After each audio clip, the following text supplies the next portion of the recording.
The worst part is the guilt, knowing it's not done.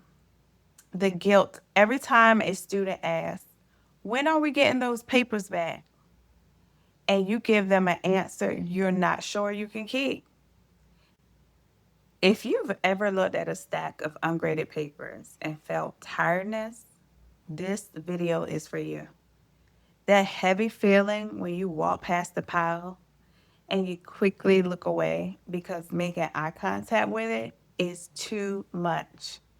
When you carry the pile home and it sits in your bag all weekend, you've moved it from your bag to your desk, to your car, to your kitchen. So many times. The worst part is the guilt, knowing it's not done. The guilt every time a student asks, when are we getting those papers back? And you give them an answer you're not sure you can keep. The guilt that lives somewhere in the back of your mind all weekend, quietly reminding you that you are behind. You're always behind. You're going to be behind forever. That's what your mind is telling you.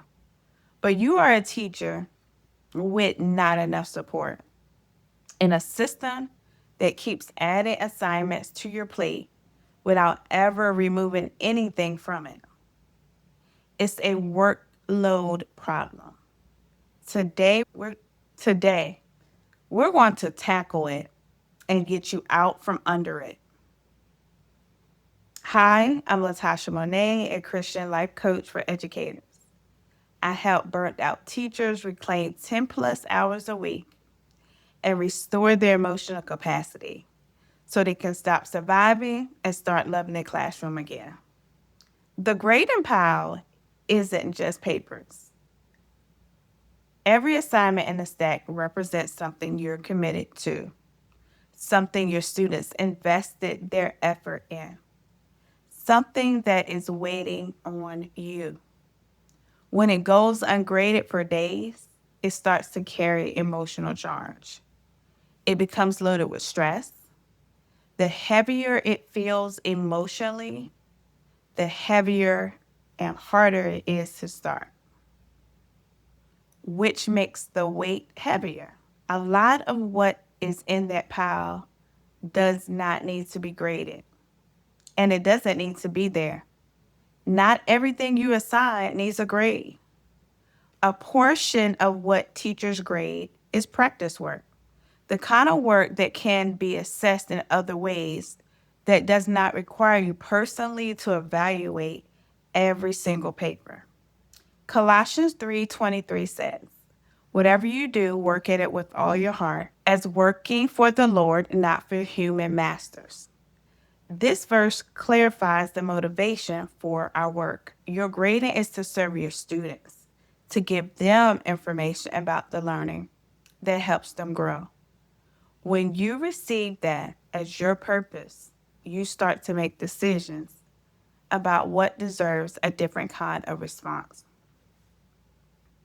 I'm going to help you grade with purpose. Let's go. Grade less. Point number one is grade less. Not everything needs a grade. A lot of teachers operate under the assumption that grading everything is what thorough teaching looks like. If a student did the work, a grade goes in the book. I want to ask, what is the purpose of the grade if the assignment was a practice activity? What does that grade communicate? It communicates performance at the point of early practice before students have had enough time to learn. The grade often doesn't help the student. It adds to your pile. Here's the distinction I want you to draw. Separate formative work from summative work. Formative work is learning, it's practice, it's exploration, process.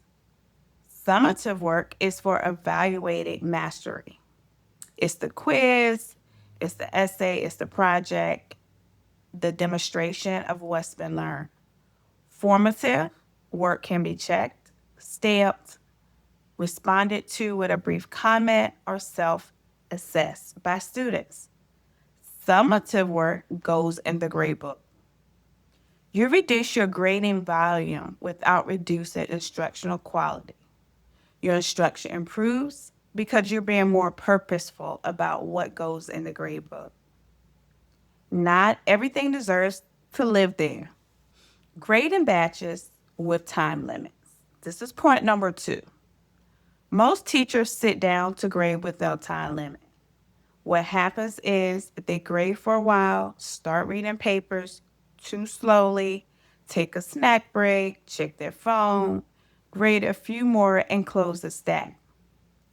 The alternative, batching with a time limit. Pick a class set a timer for 20 minutes.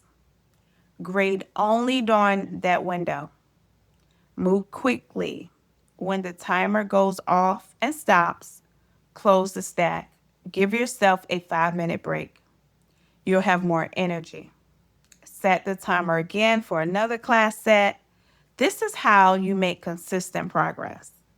The time limit creates focus. You will get through more papers. I want you to try it and see. Next, develop a rubric. A rubric defines your criteria before you begin grading. You pick up the paper, check it against the criteria, assign the level that matches, write a brief comment if needed, and move on. The decision was made before you started. A 3-point rubric is often as effective as a 10-point one. Something like 3 is the objective. Was it clearly met? 2, was it partially met with gaps? And 1, attempted, but the objective was not met yet. It wasn't evident. You can create various ways for the rubric to be assigned to assignment under 10 minutes.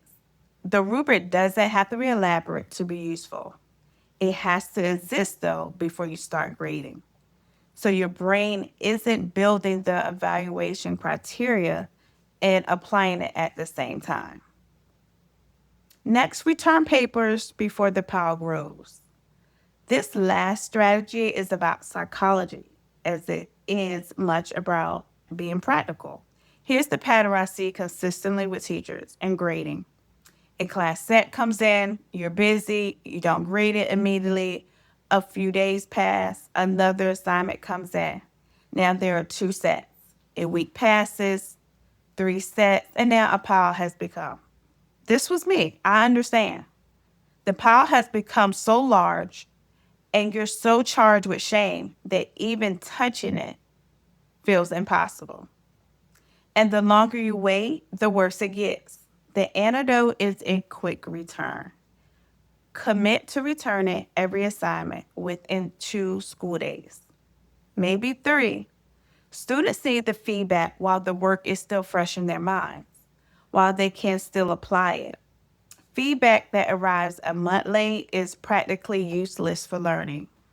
When you return quickly, the pile doesn't have time to grow. The next class set comes in when the previous one is already in the student's hands. You're turning things over consistently. Return often, and your grading life will be completely different. I pray this video has helped you today. I would love for you to subscribe and hit that notification bell. If you know a teacher who is drowning in their gradebook, please share this video with them. It will be exactly the permission they needed to do things differently. Remember, grading does not have to be a monster. With a mindset rooted in grace, give yourself grace. Please give yourself grace. You can stay on top of it. Thank you for watching. I'll see you in the next video.